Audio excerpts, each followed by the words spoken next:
Bonsoir, bonjour. Pour ceux qui font, pour ceux qui sont encore, ceux qui sont en plein jour, je dirais bonjour. Ceux qui sont en pleine nuit, je dirais bonsoir. En ce jour, nous allons faire l'analyse sur la paire USD CAD, donc le dollar face au dollar canadien. Comme je vous l'ai dit, en faisant notre analyse, nous commençons toujours par regarder la tendance de fond. Voilà. On va regarder notre tendance de fond en weekly. Nous avons diminué notre nous avons dézoomé notre graphique. Voilà, nous allons observer. Quand nous voyons déjà là, présentement, quand nous voyons avec les yeux physiques, selon la théorie de l'eau, il dit qu'une tendance est haussière lorsqu'on a des pics et des creux successivement ascendants. Voilà. Et on parle de tendance baissière lorsqu'on a des pics et des creux successivement descendants. Là, quand nous observons notre courbe, nous voyons bien que nous sommes sur une tendance haussière. Nous sommes en weekly, donc à l'intervalle de temps en semaine. Mais donc, qu'est-ce que je vais faire? Je vais tracer ma tendance pour observer.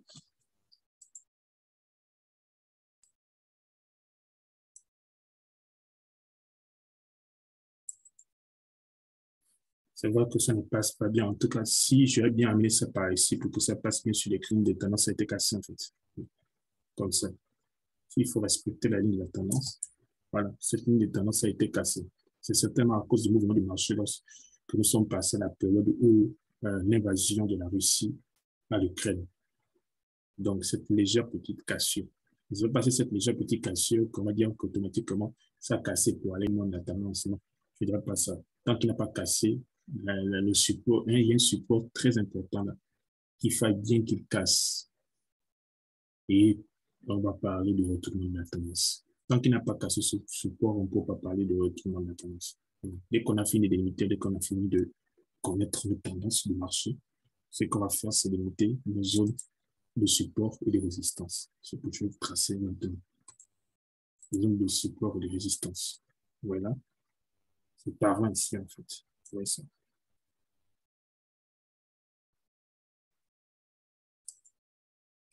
Je vais mettre en jaune, je vais le tracer.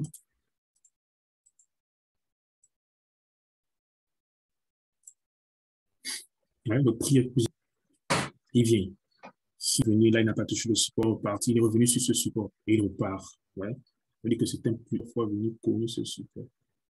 Plusieurs fois. Ça veut dire que si le prix casse ce support, il va venir ici à ce niveau. Oui. Il viendra certainement à ce niveau.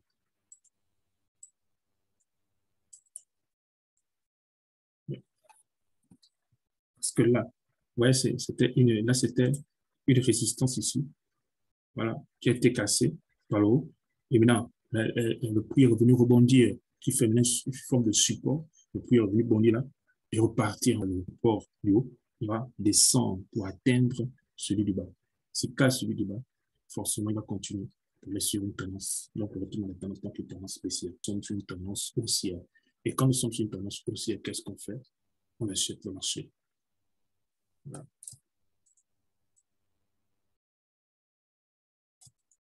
Ouais, c'est vraiment, il est très important en fait. Je ne vais pas trop le tracer parce qu'il est trop proche.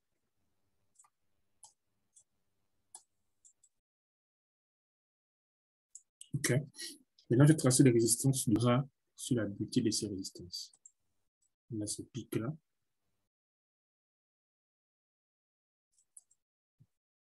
Le prix va venir ici. S'il continue à monter, ou là, le prix a décidé de descendre, il est venu là. Je crois qu'en ce qui nous dit quelque chose, il est là en ce moment, le prix. S'il casse ça, c'est pour repartir.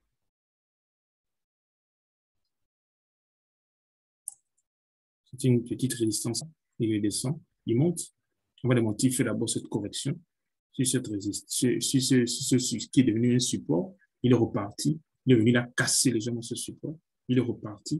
Il est reparti sur cette résistance-là. À chaque fois, et à ce niveau, des petits rebonds. Celle-là. Les quelque chose, en fait. C'est pas une affaire de fin que les zones qui parlent, les zones des prix qui parlent, en fait, qui signifient quelque chose pour nous. Ça veut dire que pour nous, quand le prix arrive là, il doit faire quelque chose. Quand le prix casse ça, ce qui doit monter. Pour le coup, casser vers le bas, ce qui doit descendre. Ça nous permet de prendre des positions, en fait, d'ouvrir des positions, d'acheter ou de vendre. OK? Là, nous allons aller sur l'intervalle de temps de lit pour voir vraiment comment le comportement du prix, au fur et à mesure jusqu'à ce que nous allons dans H4 pour créer, déterminer nos zones de chasseurs. Voilà, nos zones de chasseurs, ce que j'appelle les gononaria. La plupart des personnes appellent la gononaria, mais moi j'appelle ça des zones de chasseurs. Là où tu te mets pour ton gibier. OK. Nous allons là en début. Nous allons voir le comportement du marché au début. Comme je vous ai dit, on privilège les positions. Ouais. Je vais dire qu'on privilège les positions à l'achat, vu la tendance du fond du marché. Ouais, nous sommes sur une tendance baissière au début.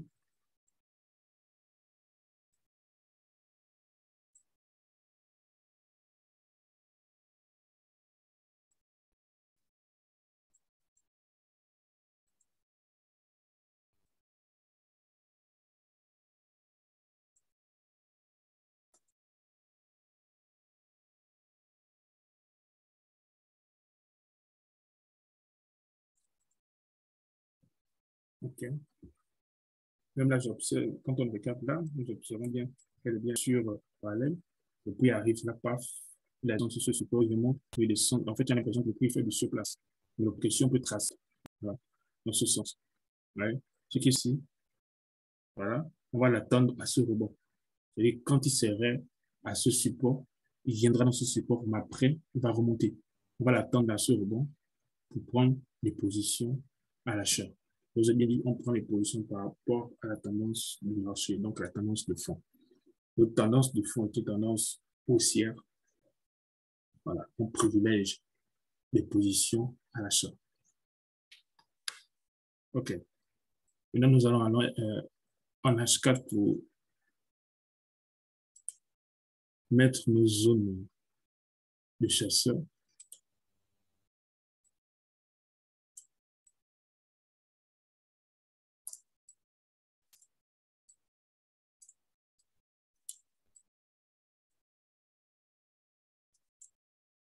Voilà.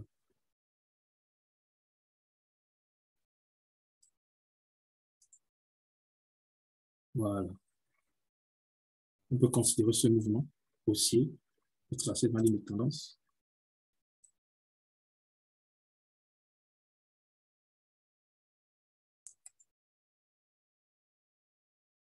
Voilà. Je trace aussi cette petite ligne de tendance-là.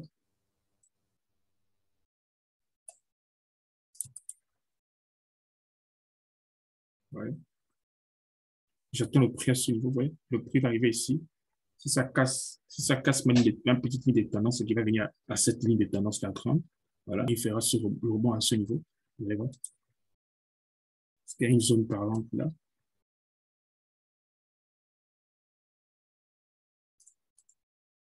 Ouais. Comme il a fait un rebond ici, ouais, et à mon curseur. Il a fait un rebond là, il est venu le prix, il descendait à ce niveau, il est reparti. Là, je suis sûr que, évident, selon mon plan, le prix reviendra là à ce niveau, paf, il va repartir vers le haut. Et c'est là où on l'attend, en fait. OK. Si je prends le tracement des Fibonacci à ce niveau, et après ça, à ce petit mouvement. Ouais. Là, je prends le tracement des Fibonacci à ce mouvement.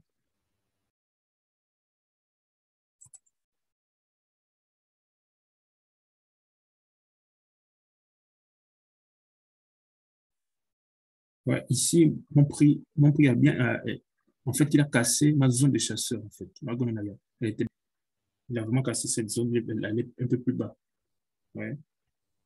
Si je prends maintenant, je mets le point un peu par rapport à ce mouvement.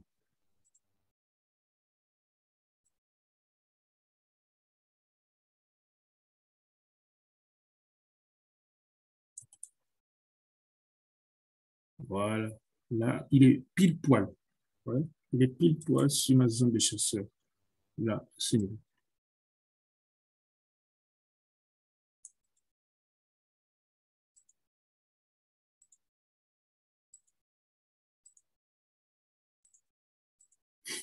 Ouais.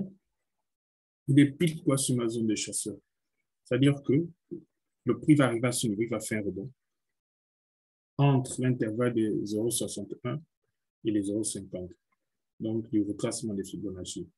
Ça veut dire que le prix va arriver là, à ce niveau, il va faire un rebond, il va repartir. C'est là que je profite. Là, je l'attends à ce niveau pour récupérer mon GB. C'est-à-dire que c'est là où j'achète, c'est là où j'ouvre ma position.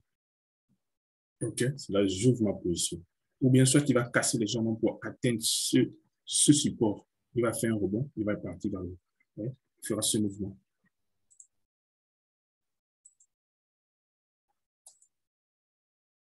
Donc, le prix fera ça.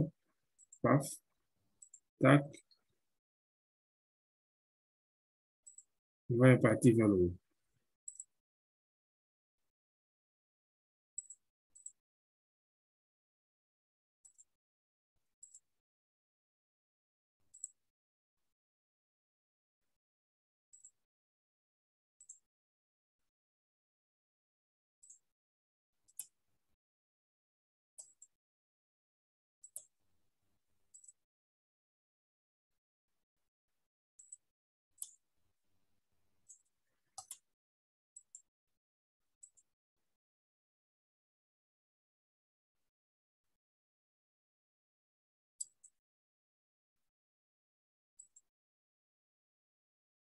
OK.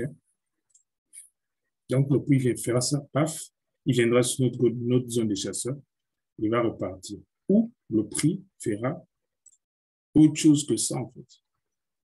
Il quittera de là, il viendra là, à notre support, et il va repartir vers le haut.